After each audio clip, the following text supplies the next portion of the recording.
basically overcoming some of life's greatest challenges. I went through severe suicidal depression because I was so depressed for 29 years. I didn't know how to be happy. And so I just woke up at the age of 42 and started transforming my life. I'm going to be 49 this year, and I'm the happiest I've ever been in my entire life. But it took me that long to get to where I'm at today. And I feel like with this book, I can help somebody not wait that long and help them in their 20s, help them when they're 16. When I was a teenager, I was suffering from depression and traumatic stuff in my life, and I didn't know. I had no resources. I had a broken support system. My 3 failed marriages. I was married 3 times before I met the love of my life, who I'm married to now. I met him through Tinder, the dating Really? app. Oh, cool. Yeah. We like to say love at first swipe. Then season 2, I realized we are all experiencing some kind of post-traumatic stress right now in one way or another. Here we're going to talk about post-traumatic stress, complex PTSD, all kinds of abuse, abandonment, relationships, and suicide. We're going to have real-life examples as well as take-home tips to help you get started your healing and recovery today. I've got an amazing lineup of fantastic guests and specialists. Let's get started right now. Welcome to Multiform PTSD. Here's your host, Tracy Lowry. My special guest today is the happiest she has been in her entire life, but that did not come easily for her. She grew up in an abusive and broken home, abandonment, and was married off to an even more abusive man at age 17. After 3 failed marriages, surviving sexual abuse, and becoming a single mom yet once again, depression set in, and suicide started to look like her only option. She then learned about self-love, true love, and strongly believes that everything happens for a reason, even if we don't understand what the reason is at the time. Her enthusiasm and theory on life now is infectious, as she shares her story of true recovery and true love through her memoir that is launching April 26th. We are so blessed to have her here talking with us today about that book and her story within it. Please help me welcome Ms. Lorrine Patterson. And we have Lorrine here with us today. Thank you so much for being here, Lorrine. How are you? Thank you, Tracy. I'm doing well. Thank you for having me. Thank you for coming. So much I want to hear about your story and your book, and you've got a podcast. So let's go ahead and just jump right in, shall we? Okay, sounds good. Why don't you go ahead and just start with your story? Yeah. So my book, right? You're referring to sure. my book? Yep. Yeah, because that's basically my entire story. Right, I figured. But yeah, my book, I had talked about writing a book for over a decade, just jokingly with my friends. I didn't realize I was manifesting to write a book for so long. And so in April of last year, I worked for a healthcare company as a contractor. I like to call it my COVID job because I literally started that job the day everybody went shelter in place. Really? So I started this job to run a facility hospital operation, and it was a new job, so it was very slow to start. And I got this email from somebody who's part of the program at Stanford, and she told me in the email it said, do you want to join a virtual writing workshop? And it was just for fun. So I joined the writing workshop. It was every Saturday at 10 a.m. And you were given these writing prompts. And the writing prompts were mostly about my past experiences, what I was writing about. Right. And so you were also chosen to volunteer, if anybody that wanted to volunteer. So I volunteered a lot, and I started sharing my story, not knowing what I was manifesting in my life. And I just started crying. I was like overcome with like so much emotion while I was doing these writing prompts and while I was sharing. And then I just opened my computer in April of last year and started writing my book. And I finished my manuscript in December of last year. And now I'm in printing. I'm actually out for print now to print my book. Yay! So it just all fell at the right time. And it wasn't due to the pandemic why I wrote this book. It wasn't because I was bored. It was just perfect timing because I had finished my transformation of my journey to true happiness and self-love. Mostly that's what my book is about. And so it just the universe just kind of dropped it in my lap, I think, because it was like, okay, now you're ready to write your book. And I just dove into everything, like writing challenges. I went online. I reached out to other authors. I joined Twitter, which has a huge writing community. I just started like talking to people. I went into a book program. I got a book coach, and I just educated myself to get this book out. And I've learned so much about a book that I didn't realize how expensive it is to actually get it out. Yeah, and a lot of work. A lot of work, a lot of work. But, you know, I've always had a good career. So I've always been a determined and driven person. Mm-hmm. So I knew when I put my mind to it, I was like, I hit every single deadline that I put for myself, Mm-hmm. even ahead of my deadlines. And I just know that you just put your mind to it and you could accomplish anything, really. Perfect. I absolutely agree. So let's go ahead and dive into your story a little bit. And then at the end, I want to go over, how people can find you and your book and your podcast and things like that. But let's go ahead and dig in if we can. What is your book about? I know it's your story, but what is the basics of it? The basics is basically overcoming some of life's greatest challenges. I went through severe suicidal depression. I didn't know what self-love was. I didn't know what love was, actually. I thought I knew, but I didn't know. And ultimately, just discovering that in the end of my journey is the self-love for myself, as well as my true happiness, because I was so depressed for 29 years. I didn't know how to be happy. And so I just woke up at the age of 42 and started transforming my life. I'm going to be 49 this year, and I'm the happiest I've ever been in my entire life. But it took me that long to get to where I'm at today. And I feel like with this book, I can help somebody not wait that long and help them in their 20s, help them when they're 16. When I was a teenager, I was suffering from depression and traumatic stuff in my life, and I didn't know. I had no resources. I had a broken support system.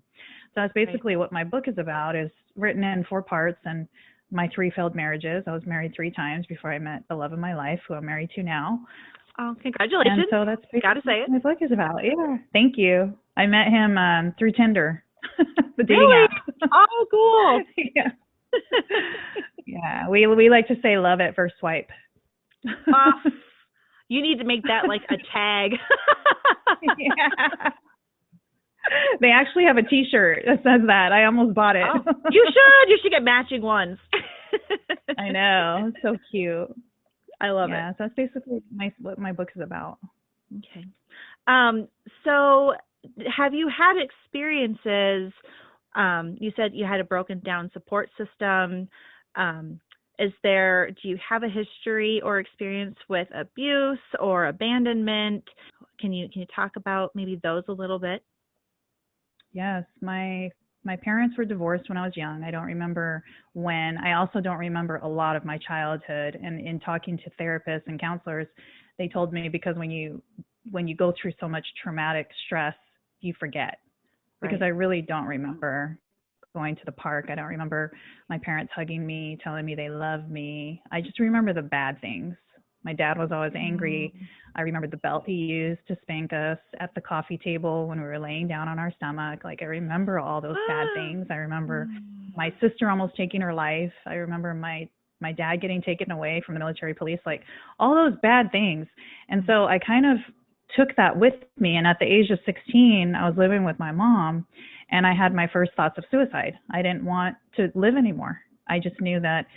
I remember looking up at the big, beautiful sky and the moon and the stars, and it was so beautiful.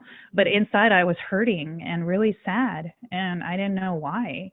And so I met a guy who ended up being my first husband, but I met him and ran away. So I ran away for 3 months during the summer because I thought, I'll show my mom, to be evil to me, and I was like 16, I didn't know. And I thought I was going to be happy, but, I knew that I wanted to finish high school. So I went back home. Mm-hmm. But what ended up happening is my mom's husband at the time didn't like her kids, and he wanted us out of the house. So he did anything and everything to try to get me out. And so he asked my boyfriend at the time to marry me. And I don't know why this guy agreed, but he said okay, and I married him at the age of 17. My mom had to sign me away because I was a minor. Right. And I still am puzzled even to this day why she agreed to that. And so I thought, okay, here's my chance to really get out of this abusive home, and maybe this is going to be my happiness, my happy ever after. But I just went into 9 more years of mental abuse with this guy. He was a liar. He was a cheater. He was dealing drugs. He went to prison for 3 years. I mean, anything and everything you could think of. He talked down to me, said I was a bad mother. I had 2 amazing boys with him, but not a loving guy at all. He was probably worse than the environment I was living in. So that was 9 more years of that I just couldn't get out of, because I felt like I was stuck. You know, if I tried to leave, he would threaten my life. I'll kill you. I'll take the car from you, because the car was under his name. And so I was really dependent on this man, because I married him at 17. I had no idea what I was doing. I didn't even meet his parents before we got married. Like, nobody knew me. He just brought me home from Vegas. We got married in Vegas and just brought me home. Hey, Mom and Dad. His mom was in the Philippines. Here's your new daughter-in-law, and she's moving in today. And that was my life. I finally got the courage to get away from him when he went to prison, and I just got the voice that I needed to finally leave and not be afraid. But it still took me a very long time to get to that transformation of where I just said, no more, you know. And I went through multiple relationships. I was attracting men that how I felt about myself inside. Right. I didn't realize that at the time, but every man just turned into a sexual relationship. And it was this continuous giving my body to these men, thinking, oh, they're going to love me. This guy's going to love me. Oh, this guy's going to love me. You know, it's because I didn't value myself. I didn't value my body. I had no self-worth. And so it was just 29 years of that until I met my 3rd husband, where he had, you know, I was going through sexual abuse is what he was doing to me. And I married him, and he had this fantasy of where he wanted me to make love to other men in front of him. And this came after we got married. So I didn't know he had this fantasy. And so I thought it was going to be like a one-time thing, but it ended up being an every weekend thing. And it just stripped my soul. It stripped me empty. I had no life in me. I felt dirty. I felt shameful. Up until writing this book, I was never going to share this with anyone because I was so embarrassed. But I got away. I finally woke up and said, I don't want this for my life anymore, because I was slipping back. I had passed all that depression. I didn't want to kill myself anymore. And I felt myself slipping back to that dark place. And I said, I deserve better. I don't deserve, he's my husband. Like, your husband is supposed to love and protect you. They're not supposed to give you to other men. Right. And it's okay if people like that kind of lifestyle, but I didn't want that. But I didn't have a voice because I felt like I already had 2 failed marriages. I had 4 boys. I had a lot of baggage, is what other guys would tell me. Oh, you have so much baggage. And, you know, I just had a hard time. So I stayed with him, and I didn't speak up for about 6 months. I was married to him. I couldn't stay any longer. So that's most of the big abuse. I mean, there were lots of other things. I almost took my life in my 30s.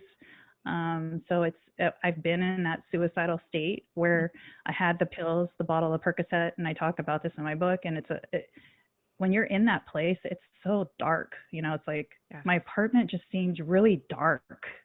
And I don't know what it was, but I heard something. And I think, looking back, it was my guardian angel, but that voice or whatever was said, whatever I heard scared me. And I just put the pills back in the bottle and went to go get help. That's when I finally started talking to therapists.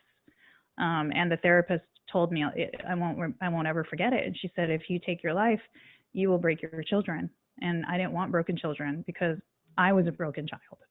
And so I just broke that cycle. And I just said, no, I don't want that for my children. I don't want them to go through what I'm going through. Yeah. Well, first, let me applaud you for being so open and honest and upfront about your story, because I truly feel that is how we can touch other people who are in those dark places and help them see that we get it. We've been there, and it's possible to get out of that dark place. And second of all, for noticing that you had more self-worth than that. That's not the lifestyle you wanted. And like you said, if that's the way you choose to live your lifestyle, that's one thing. But when it's something you wouldn't choose for yourself and you feel like you were thrown into, that's a completely different thing. You feel trapped, not like you chose it. And when that's not the kind of person you are, which I couldn't go through that either, that would be a very hard situation. So good for you for getting yourself out of that. And I can't express enough that I love that you have turned it into self-love. And the little bit of conversations that we've had back and forth and just hearing you today, so many similarities to our stories. Wow. Yeah. I mean, and you know what, Tracy, like I have been on probably 15 podcasts. There's been other women that they've went through the same thing. So I feel like with me being this voice, I feel like more and more people will come out and be the light in the world and help other women or men. I heard it happens to men. I talked to a guy that it happens to them too. Yeah. And it's just to say, you don't need to do that to your body to get love. You don't have to. And I'm here to say that because I gave my body to so many men that didn't deserve it, didn't deserve me. Right. And why was I not valuing myself? I didn't value myself. I didn't value my body. It was just freely given to the point where I just lost my soul. I had no more to give. And to be in that place, not a good place to be in. No. And for anyone. It's a tough place to be in, for sure. Yeah.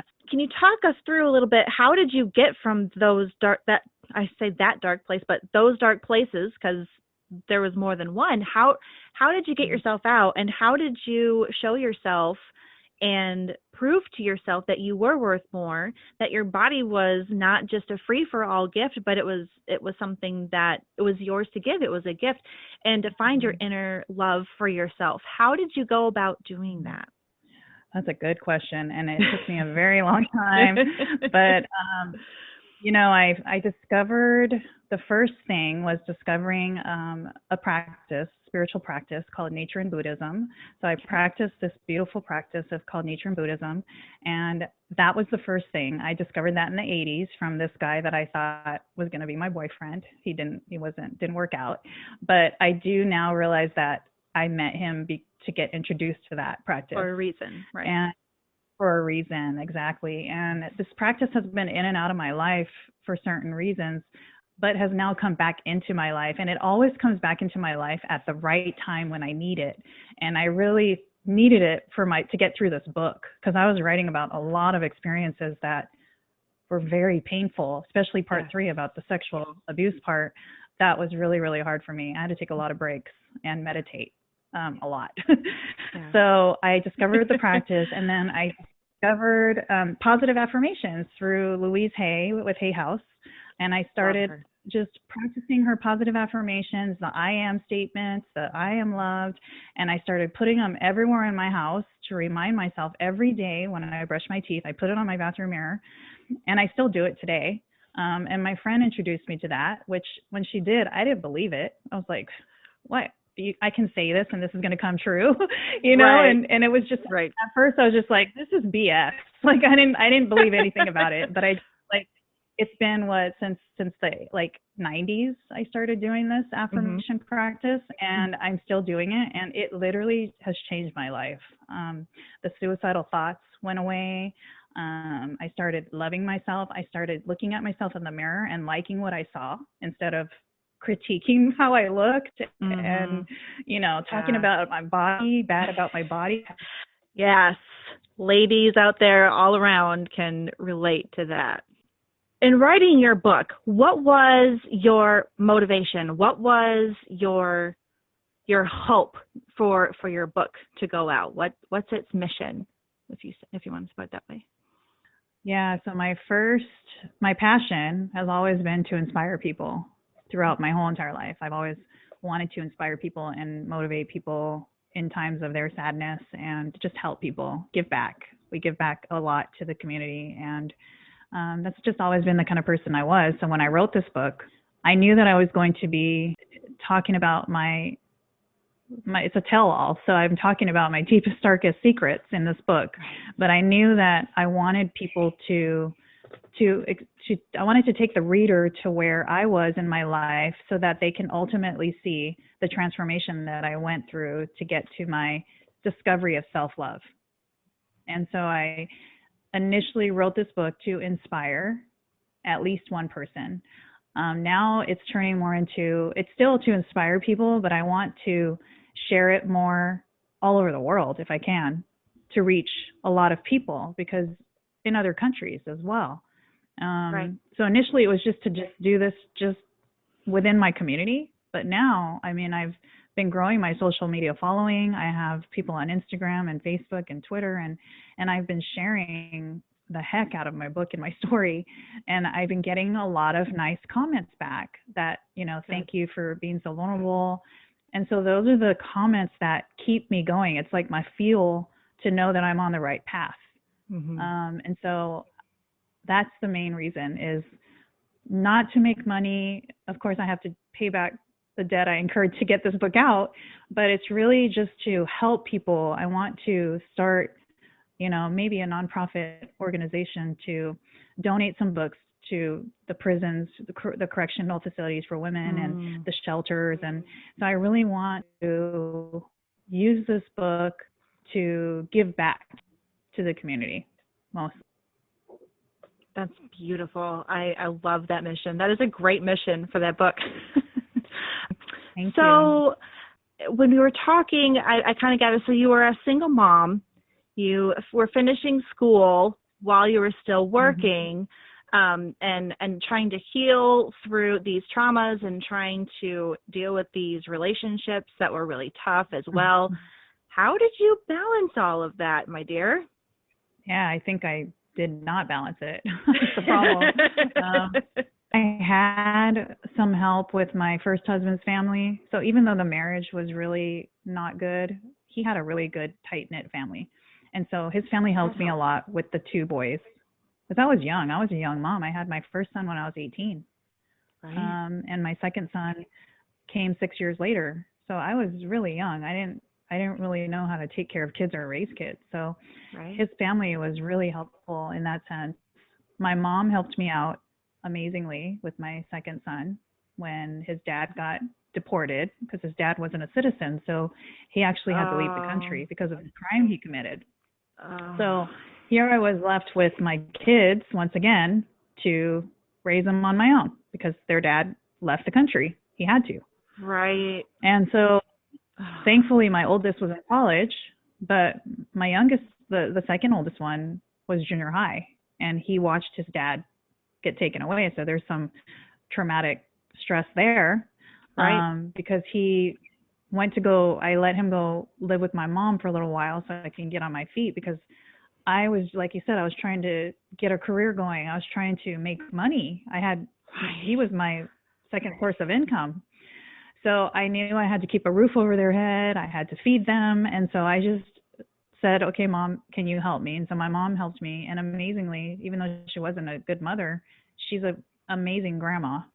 And so she helped raise my son until he graduated from high school. And then he eventually went into the Navy. That helped, along with just the motivation and the determination to have a career. I've always been a career-minded woman. And so I put myself through getting my bachelor's degree, my master's degree, to make more money to feed my kids. And I've always wanted to be the one to provide for my family because nobody else was going to do it for me. Even though I got into these relationships with men, I wasn't relying on them to take care of my kids. It was always my responsibility. And I didn't have child support for all four of my kids. I took care of my kids their entire life. And so I have a very successful career. That's my 9-to-5 job. But it's always been just something that's like ingrained in me. Like I don't know if I got this when I was a child. I don't know where it comes from, but I just know that I've always been determined to be successful with whatever I do. I had a lot of babysitters to do the dating scene. So I had a lot of people help me babysit. And at one point, I didn't want to be a mother because I was just overwhelmed with so much responsibility. Right. And it was heavy. It was really heavy on me. Even my second marriage, I was married to him for 6 years, and I had 2 more boys with him. So here I was with 4 kids in my 30s, and I was just besides myself. I'm just like, wow, I don't know if I can do this. Right. And not only that, but I was seeking for love in a man when I should have been focusing on my kids. And a lot of the guys that I was dating was like, oh, wow, you have 4 kids. Like, they frown down upon it a lot. And so that made me feel less of a good mother, because I was like, wow, I guess, are they baggage? So this whole negativity thing about my kids started going in my head. And yeah, I just turned it all around, and I just started focusing on my kids when I started focusing on myself. One of the things I'm kind of hearing in your story that I know relates to me, and I'm sure a whole lot of other women and men out there, is you mentioned finding love in these men and thinking that doing what you were doing was going to help them to love you and take care of you. And how did you turn that around? I find it so important that we have a good support system. It sounds like you had a good, decent support system at different times in your life, and I think that's important.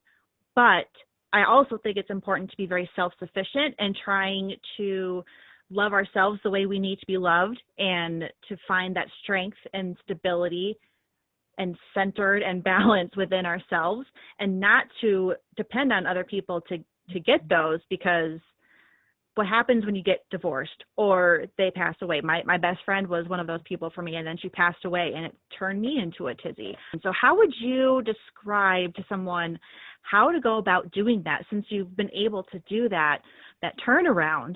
I would say, reach out for help, number one, because I thought I could do it on my own, and I just kept going into a deeper hole, because I thought therapy and counselors were for crazy people. Right. So I didn't want to go at all. But number one is seek help that way. There's so many resources out there. You can do everything online these days. Yeah. Or even on the phone. You don't even have to go in person. And, just conditioning your mind to remove the negativity. There's so much negativity in the world, but I think whatever you focus on is what you draw more into your life. I truly know that, because I was so negative for a long time. And it's the same thing, like if you've heard of The Secret with Rhonda Byrne, it's like you go and you're thinking, oh my God, here's a bill. Okay. Then another bill comes. Then you go and you're in can't find a parking spot, and I'm going to arrive here, and there's going to be the perfect spot for me, and I'm going to be here at the perfect time. And, that's what I did. And I truly changed my life. I mean, you just have to work on yourself. I have to work on myself every single day. I mean, I practice Nichiren Buddhism every day. I meditate every day. I read my affirmations every day. It's the first thing I do when I wake up in the morning.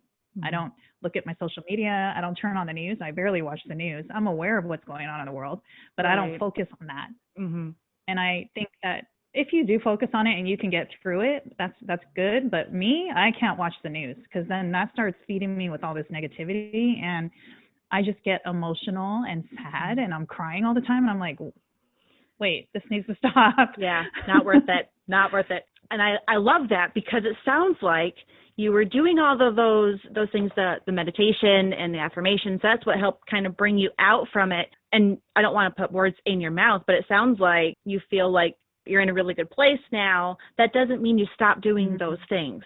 You want to keep doing it to help maintain. You want to make sure that you maintain and continue to build. So then if something else happens to kind of, I call it a bushwhack, just bushwhacks you right off of your path, you have that, what's the word I'm looking for? Reserve. You have that in reserve to help keep you up during the bad times. Yeah, and I'm learning to come from a place of love.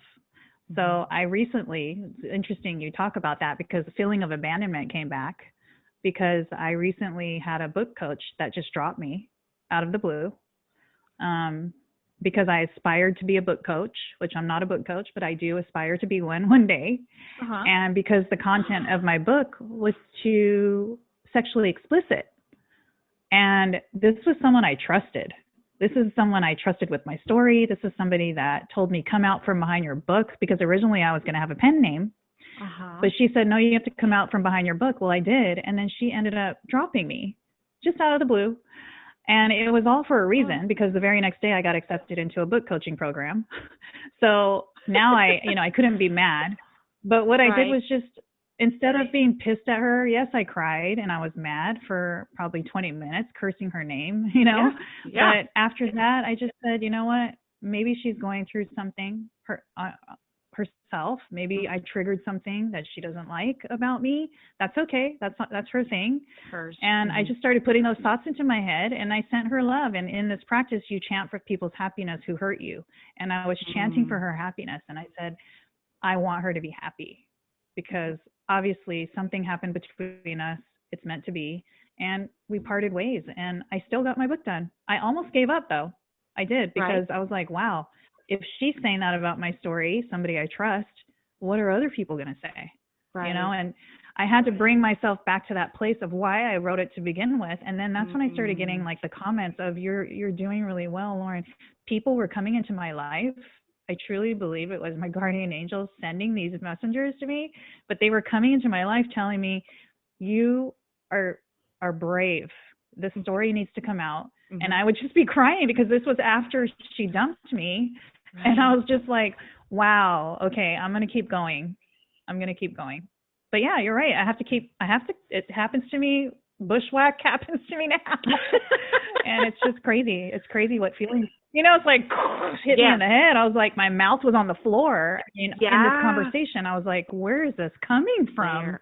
But it was something, I taught her a lesson, and she had to teach me a lesson. Apparently, we're still learning lessons in our life. Always. And good for you for seeing that and recognizing that. I love that you started chanting for love for her and her happiness. And that's huge. No matter what faith you are, I think that's talked about, but not practiced near enough. So I applaud you. I applaud you on that. Going back to, you said it kind of brought back some abandonment issues for you. In my journey of figuring out that, PTSD and trauma doesn't have to come from military, and the research I did on that abandonment can be a huge part of abuse or trauma, and it's just not talked about very much. So I'm glad you brought that up, because I think abandonment is just as damaging to a person's soul and who they are as a person. I think that's just as damaging as being hit or emotionally abused or something actively being done to us, that pulling away, that abandonment of someone that we trust and we think is going to be there for us. How did you overcome that? Because, it sounds like just recently it was kind of brought back to your attention. How did you work through that? Can you share? Yeah, I'm still actually working through the abandonment. I haven't talked to my family. I have 3 sisters, 1 brother, and my mom and dad are still alive. But I haven't talked to my family for, probably 3-4 years.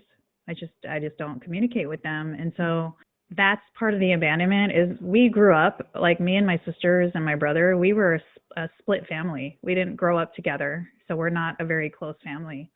And I lived with my mom and my dad back and forth. And I just feel like that whole, when my mom signed the papers to let me marry this guy, that's, I think, where the abandonment started, is how could my mom, essentially give me to this man, and she didn't know his parents. It was just like she wanted, she gave in to her husband at the time and just said, okay, well, this is what we have to do, and her kids just started dropping off, and it's kind of like, that's, I think, where it started, and not just there, but maybe, and because I don't remember a lot of my childhood when my parents divorced, it could have started back then.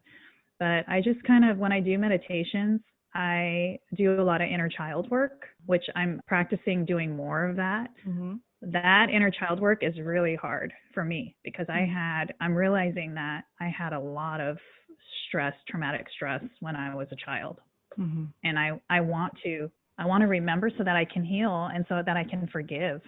I mean, even my mom's sister used to babysit us, and I remember her having us kneel down on rice and put our hands out with books on it, and if we dropped it, we would have to do it longer. I mean, that's I don't know what that's called in society, but I remember that. That's the kind of abuse. That would be something you would remember. Yeah. Yeah. And it was hard. I remember being babysit by her, and she just was not loving. My grandparents were not very loving people. And so I think the abandonment is just abandonment of love, basically, for me, because I didn't have love at all as a child. From what I remember, I don't remember being loved. Which would explain, moving forward, maybe the looking for love in all the wrong places, as they say, because love is a very basic need and something that all humans crave. And I feel like, especially if we haven't grown up with it or have had issues with that growing up, it can really, the whole future is just kind of just warped a little bit, because we settle for less because we think it's in the name of love, and we settle for less because we think maybe this is love. And if we hadn't seen it before, sometimes we don't know what it is. We're like, oh, well, we're married, and married people love each other, so that just must be what this is, because you don't know any different. So, and I love that you talked about how, so you attracted more of that, because I too am a firm believer. I love The Secret. I love Louis Hayes. I love Abraham Hicks. I'm all about it. Yeah.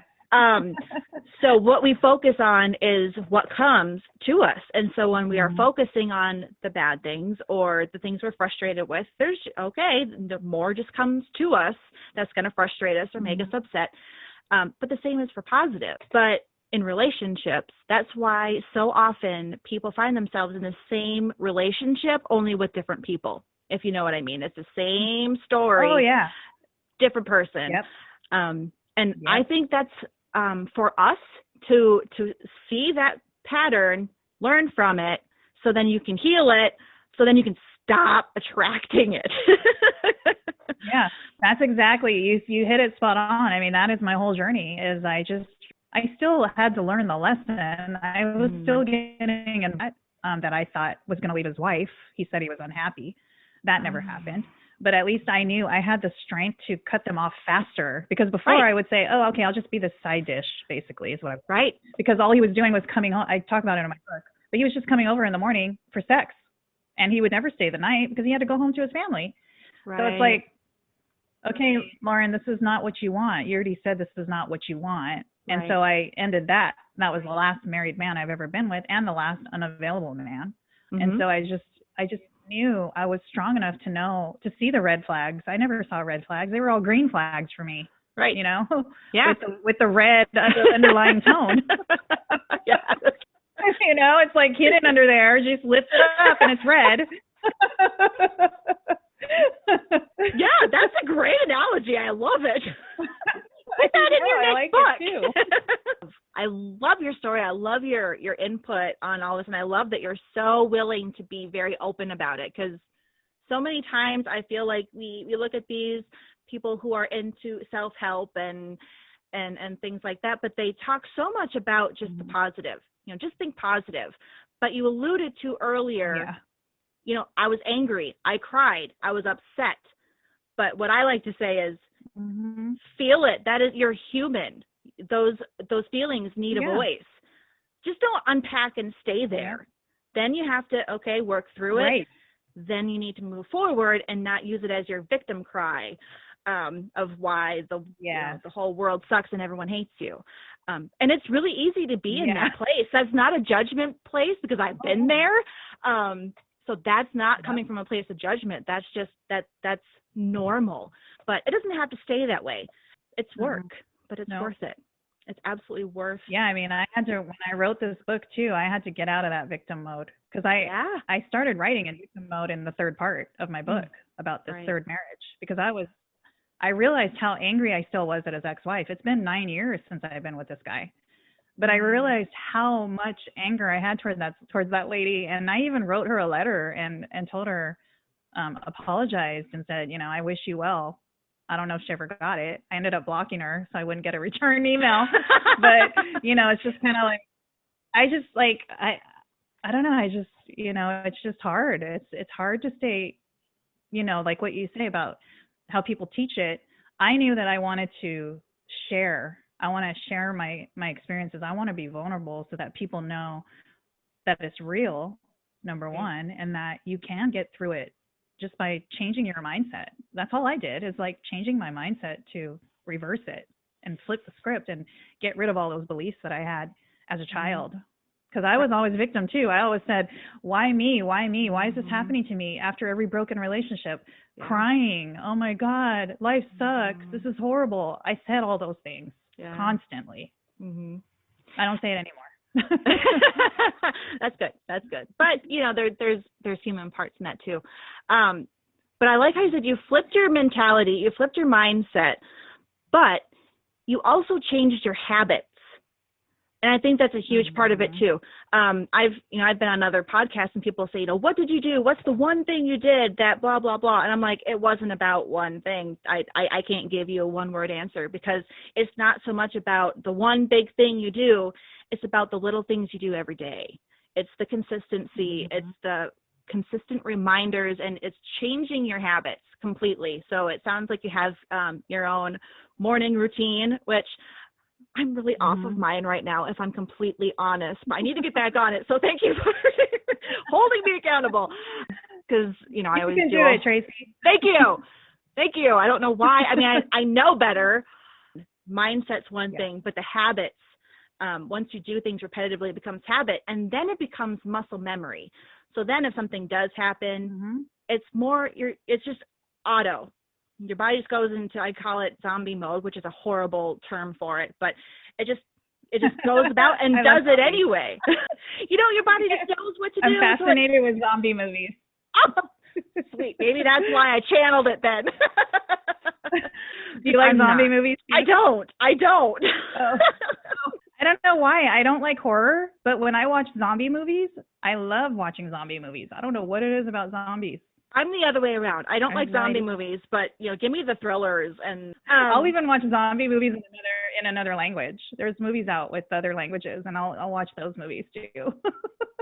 Let me ask you a couple questions. What is your advice to the women or men, the people out there who maybe resonate with your story or parts of your story?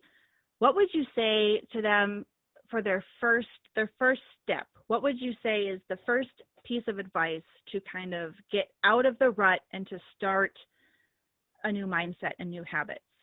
Sometimes people just have no idea, you know, they don't even know where to start. And sometimes there's those who don't even know if they want to start or try. I know you mentioned having, you know, suicidal thoughts and tendencies. I did as well. It's a really hard hole to get yourself out of. My kids were my motivation at first, until I too learned the self-love and, you know, to kind of work through that. But my kids were my first priority. Maybe others out there don't have kids to motivate them. What would you say to that person? You know what, the quickest and easiest and free way is to download the Secret app. Because that Secret app, I go to that app every morning when I wake up, the first thing. And I didn't know they that had an app has affirmation. Yes, it's called The Secret. Makes sense. You should download it, right? I will. Yeah.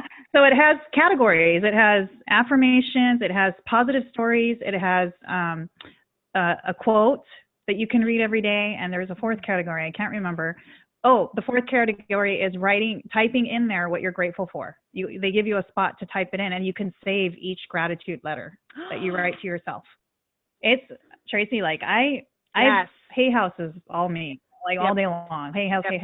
But when I discovered this app, that is literally the first thing. And also just sprinkling your house with just writing notes, the I am statements, right? Like I am loved, I am worthy, I am beautiful, and just putting it everywhere. It doesn't matter where it's at. Just put it everywhere in your house to remind yourself until you get to the point where you don't need that note. But even to this day, I still keep notes on my mirror every day. So I think that's the quickest way and fastest way to just start conditioning your mind, because that's what I did. And I didn't believe any of it. I called BS on it all day long until it started working for me. I was like, oh my gosh. I started receiving universal blessings. I get a hummingbird family that comes to visit me every day, which I call my angel messengers. Okay. Every single day they come and visit me. I go out there and they swarm around by me. I mean, it's just like you will truly you will manifest what you want in life. That's I truly believe that if you just put it out there and change your thinking. that's That's my beautiful. best advice. That's what I would do. I have That done is, it, so. yeah. And it works. So it works. Yeah. I love that you said, that first, this is BS. And I want to just tail on that just a little bit. I was the same way. My mom got me into the Secret and the law of attraction and all. She got me into this. And I remember at first being like, this is a bunch of baloney. I did it to kind of help mend our relationship, and it was a good, healthy thing to do. And, okay, what's it going to hurt? It's not going to hurt anything. But there's other people out there that I've heard, that's not for me. And maybe that's true. But so many times what we do when we're in those really terrible times is that's not for me. Oh, I don't want to do that. I don't feel like doing that. I don't want to. I will start saying, Dr. Phil's favorite saying, how's that working for you? It's free. Yeah. It doesn't take a lot of effort. It's something you can do every day. What are you going to lose? No. What you're doing now isn't working. So you got to try something different. What's it going to hurt? Yep. Nothing. I mean, it's so literally easy. to read it. It literally takes seconds. Mm-hmm. It's just a quote. It's just a positive quote to just wake your brain up. And it's the first thing I do. Sometimes I say thank you when I wake up because I woke up. Mm-hmm. Just living a life of gratitude. That's easy. Think of all the things you're thankful for, right? Mm-hmm. A warm bed, a pillow, coffee, warm water. I mean, the list goes on. And I tend to do that too when I start slipping back to that. Mm-hmm. Oh, why don't I have enough money in my bank account? Well, Lauren, you have money to pay your bills. You have a roof over your head. You have a table to sit at. Mm-hmm. So, you just start doing those kind of things, and you're right. You start somewhere. It's baby steps. Yeah, absolutely. The gratitude thing, it's so easy to, when you're again in that really dark place, I don't have anything to be grateful for because, you're thinking so much, so often of those things that aren't going well, that you're not grateful for. You kind of have to get your brain switched over to even see some of those things. And I was working with someone and I was like, did you eat breakfast this morning? Well, yeah, it was a crappy piece of, I don't remember what. And I was like, but did you eat breakfast this morning? Did you have something to eat? Are you starving? Do you have air to breathe? Do you have all of your limbs? Do you have all of your senses? Yeah. And he was like, well, yeah, but those are, everyone has those. And I'm like, no, everybody does not. Not everybody has all of their limbs. Not everybody has all of their senses. Not everybody had breakfast this morning. Not everyone is full right now. Right. So, and everyone in this country, no, not everyone in this country. So, but it just takes some doing when you're really at your lowest of lows to find those things. And as simple as it is, like you said, the bed, your pillow, your brain's like a muscle. Yeah. The more you practice doing that, the more you're going to be able to find. Yeah. So it's a huge practice to start. And again, free, even if you just think of 3 to 5 in the morning that you're grateful for in the beginning of the day, that can change things. Yeah. And also what I do is a good practice. What I do, I bought a box of note cards and I write a positive quote in it. When I go out to the store, I leave it on people's windshield. Stuff like that. Oh. A $5 box of note cards. And I write a positive quote in there, like, you are loved. The last one was, you are loved, you are beautiful, you are worthy. And I put it on people's cars so that when they get back to their car, they have a nice little note. It could be the note that you're helping to save someone's life, right? It's that whole thing of this person could be buying something to eat their last meal, and you just wrote them this card, and you could have saved their life. So I do a lot of that, and that's $5 box of note cards. That kind of stuff will help take off the negativity too. I believe it. Absolutely. I do it a lot. And with that, I think serving other people, you said that you're huge on serving, in your communities and helping and inspiring. A huge part of that is doing that. And it doesn't have to be expensive. It doesn't mean you have to donate, millions of dollars or thousands of dollars. That in and of itself is getting yourself out of your own personal problems and worries, and you're reaching out to help someone else in the middle of theirs. And that's one of the best therapies, honestly, we can do for ourselves, because it just it just happens. It makes you feel good to know that you helped brighten someone's day. Even if it's just this much, like you said, it could have saved someone's life. It, maybe that morning they prayed and said, give me a sign that I'm worth anything, or, just give me a sign that I'm supposed to still be on this earth. If not, I'm just going to end things. That might be the sign, and it might have been you. And you may never know. Yeah. You may never know who it is and who you saved and their story, and probably won't in that case. Thank you so much for spreading all of your truth, your spirit, your inspiration. Truly, truly, truly. So how can we find your book? Let us. It's on pre-order right now. It releases April 26th, the end of April. Okay. But right now, pre-order is going on. There are special bonuses if you pre-order. Okay. So it's freeingyourheartforlove.com.